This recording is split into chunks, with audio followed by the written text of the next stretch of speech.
Hey everyone, I'm actually vlogging right now.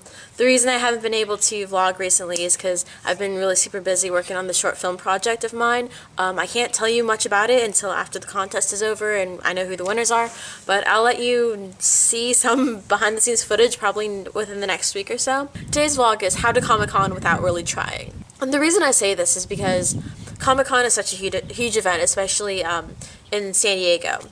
And it's going on recently this weekend, and it's a fun time for cosplayers to go dress up as their favorite characters from video games and TV series and movies and comic books, as well as just people to hang out and talk about things that they wouldn't normally be able to talk to in a normal social setting, which I think is really cool. One thing I love about San Diego is that during Comic-Con week, the restaurants will sell a different menu, like have a different menu for Comic-Con goers, and have like different like fan gear that you can buy in the boutiques around the city, and also like TV shows will take over certain buildings and create their own like restaurant for that weekend. Like TBS has a King of the Nerds cereal bar, which is really cool.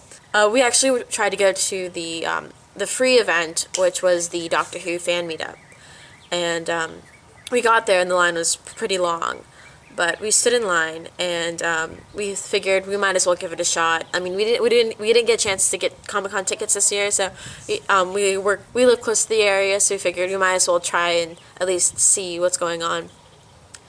And so what happened was we're standing in line, and we meet this really great cosplayer guy who did a cosplay of Captain Jack, and apparently he got his jacket from like an old Navy, like U.S. Navy place or something, and he just put epaulets and stuff on it. Like, he was explaining how he did his cosplay, and it was really cool. Shout outs to him, because he was a really good cosplay, and totally jealous of my friend Kelly, because he kissed her on the cheek. See the picture there. And so that was fun. We talked to him for a while in line, and then we were getting really close, and then they told us if we didn't have a blue wristband, then we couldn't get in.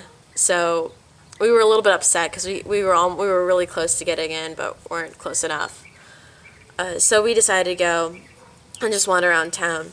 Turns out later, Stephen Moffat, Matt Smith, and Jenna-Louise Coleman were at the meetup, and we didn't get a chance to go, and we were this close. I have so many fandom feels right now. I didn't know that they were there until my friend texted me, because I had told her that I was going to trying to get into the fan meetup, and she says, "Did you see Stephen Moffat? Did you see Matt Smith?" And I'm like, "What? No!" And it was really upsetting. I kind of felt something like this.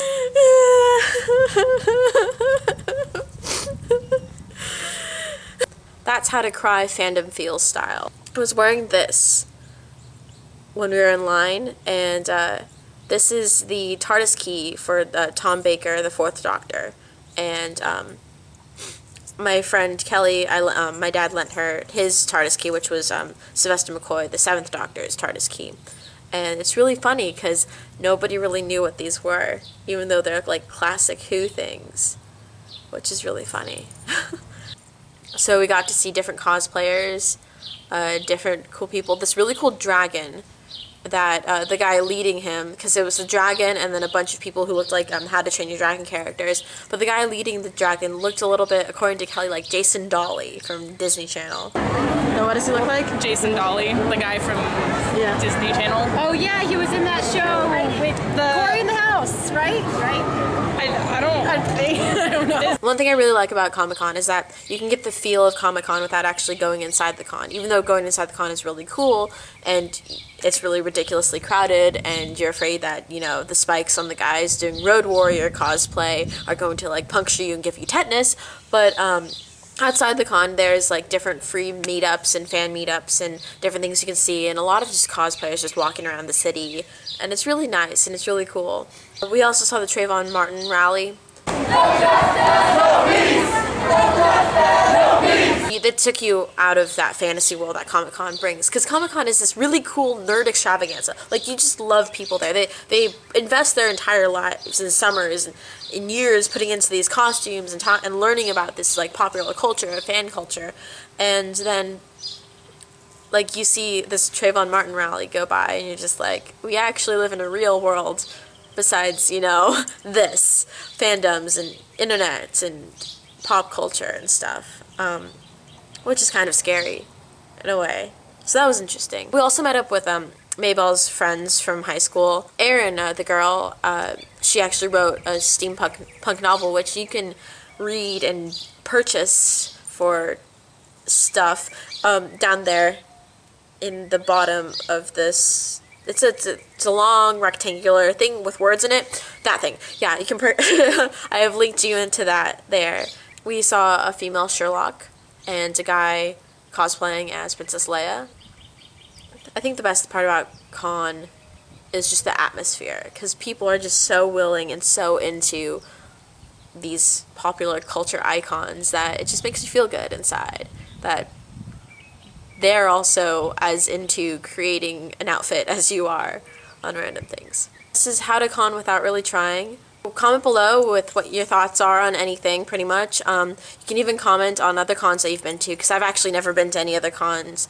Like my friends go to Steampunk Con and LeakyCon and VidCon, but I haven't been to any of those. So just talk about your experiences and share them and everything. Yeah, it'll be good. I was this close to meeting Matt Smith and I didn't. I'm so upset. You don't understand.